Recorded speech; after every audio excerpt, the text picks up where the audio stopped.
Ostriv. Is it going to be a win or a bin? Let's have a quick read through of the description on Steam. Ostriv is a city building game that puts you in a role of a governor of an 18th century Ukrainian town to challenge your creative skills and management abilities. This has amazing reviews on Steam. It seems to be by a very small developer, possibly even a one-man band. It's in early access. It has been for actually 3 years now. I'm going to assume that the developer is Ukrainian, so if there has been a hold on the early access going into full game mode, it's possibly because of the war, but I'm not too sure. However, it seems to be plodding along nicely. Regular releases are made, and it's generally a really, really good game, and it seems to be quite playable as it is. I'm not going to dress this up in any other way. It's a city building game. It's probably one of the best ones I have ever played, though, just for sheer enjoyment. I don't know quite what it is, but it just felt so casual and so interesting and addictive almost. I'll just run through some of the things that I really enjoyed. One of the first things is quite a basic thing, but the background music is superb. It's very much of the period. It's quite subtle, but I think it ticks over really, really nicely. So you don't necessarily know it's there the whole time, but I think if it suddenly went quiet, you'd know, and it would ruin the immersion a little bit. But it just feels really nice, and it just makes a really relaxing experience. I think it looks incredibly good as well. What I love is some of the water effects, the trees, just how everything blends together in the environment. The way that the buildings build is excellent.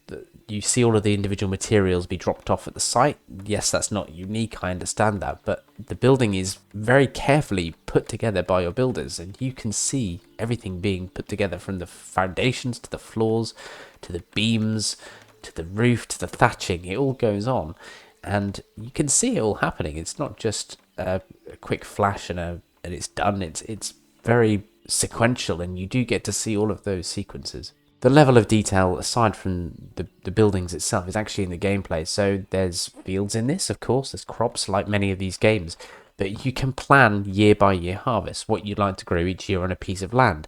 And the reason why you do that is because the soil quality depletes. So just like in real life, so you grow a crop, the soil quality depletes, so you need to refresh it. And you could do that either by ploughing it or leaving it to be fallow, and the soil nutrients rebuild. Each crop needs a certain nutrient. There's 3 nutrients as colours, so they don't have names, but I think it's red, blue and green.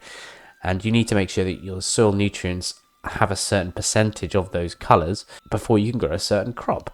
And I love that detail. So you have to meticulously plan what crops you're going to grow each harvest and make sure that you don't completely screw the soil over so it ruins the next harvest. Details like that are amazing. And as well with things like the fishing boats, the fisherman's hut. Normally you just build a fisherman's hut in a game and off they go fishing. No, not in this.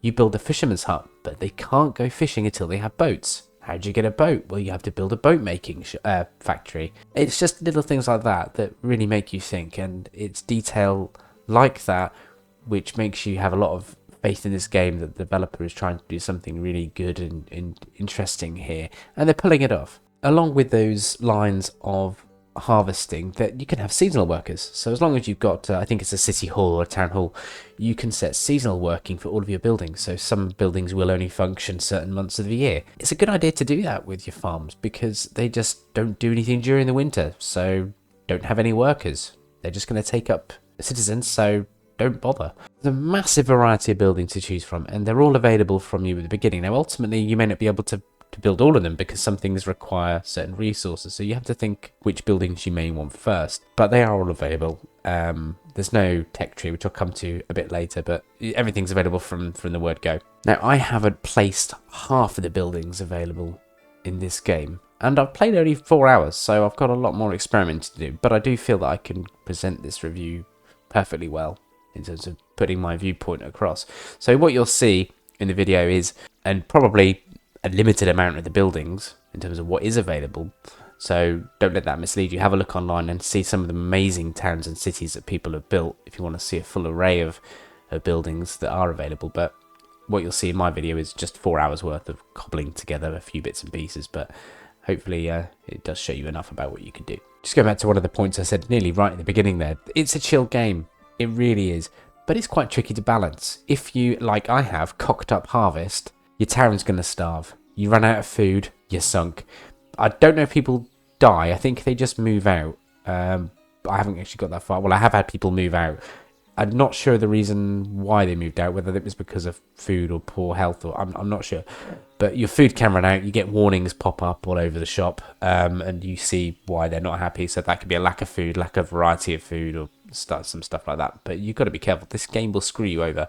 A controversial positive. Now, in the game, you can assign worker slots to certain buildings. So, for example, you've got a forestry. Or you can have, as I mentioned earlier, a farm. You can have fishermen's huts, a thatchery where they take the reeds from the water and turn it into thatch. Now, those jobs typically will be men or women. Some are mixed, I think. But it's good because in a lot of these games, anybody can work in these buildings. Men, women, children. But think about it for a moment. In the 18th century, when this is set, you have a forestry. Who's going to be cutting down the trees?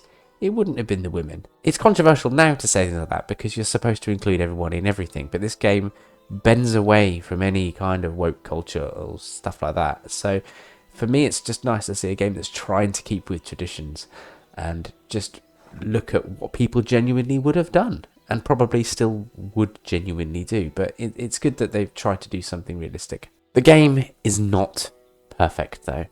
It's in early access and there is stuff wrong with it. It's very, very slow. There are 3 speed settings: normal, fast, and fastest. Fastest is still really slow. The buildings take a long time to build. People move around a bit quicker, yes, but things take a long time. And you could not play this on normal speed or even fast, because although it's supposed to be quite chilled, it would be far too boring to not play most of this on fastest, and even then it's still a bit too slow. I'd love to be able to see some stats on individual citizens, and yes, there are some. Shoes, health, clothes, things like that. But I want to see a bit more, and you can see their thoughts. They do pop up on their cards, but I want to see a bit more about what specifically is bugging them. More statistics, because I can target help towards them to make them a bit happier. Not even individuals, even groups of people, whatever. But as far as I can see, please do correct me if I'm wrong, and maybe it becomes later, available later. But I can't see ways of telling too much from citizens as to what I need to do to change my game to make them happier. In a sort of similar vein, you can't tell too much about what you're changing financially. Now, you've got control over taxes and wages and things, but it's hard to see how it impacts people directly. So you can play around with these numbers, but I'm not sure you can tell that you're hurting people or making their life better particularly easily. And maybe I'm not seeing that either, perhaps, but from what I can tell, I'm struggling a bit to see how those changes impact things too much. There's no tech tree in here, and there's no need to unlock any buildings. So yes, it's nice to have everything available. Equally, I like a small tech tree, to be honest. I don't like huge tech trees where it just becomes mesmerizingly complex. Just a simple tech tree might be okay. It's just a personal thing maybe, so not necessarily a criticism. There's quite a few maps at the beginning of the game that you can choose from, each with their own design. So rivers and forests and grassland all in different positions, and certain quirks like unlimited stone, unlimited limestone, limited something, not limited other things. So each map you pick has a positive or negative. They do vary reasonably well, but I'd like some sort of scenario thrown in. At the moment, it's just very sandboxy, which is okay. But I think a good game option would be some sort of campaign mode. Perhaps it will come. Perhaps it will come. So overall, despite having a few flaws, this game is absolutely fantastic. It's one of my favourite city building games. It's because it's quite in-depth, but not necessarily micromanaging. It's got a few, for me, unique twists. So perhaps there are a few elements of this game that people have experienced in other games, but for me personally, there's a few unique things in this, and the feel of it overall is very unique. And for me, that's why I will keep coming back to this. It's priced at about £20, to be honest, and it's not brand new, as I said at the beginning, so this isn't a brand new game. However, it is still in early access, so it will eventually be a brand new game, so to speak, when it makes its full release, hopefully, eventually. But back this. Definitely back this. It very rarely goes on sale, from what I've seen.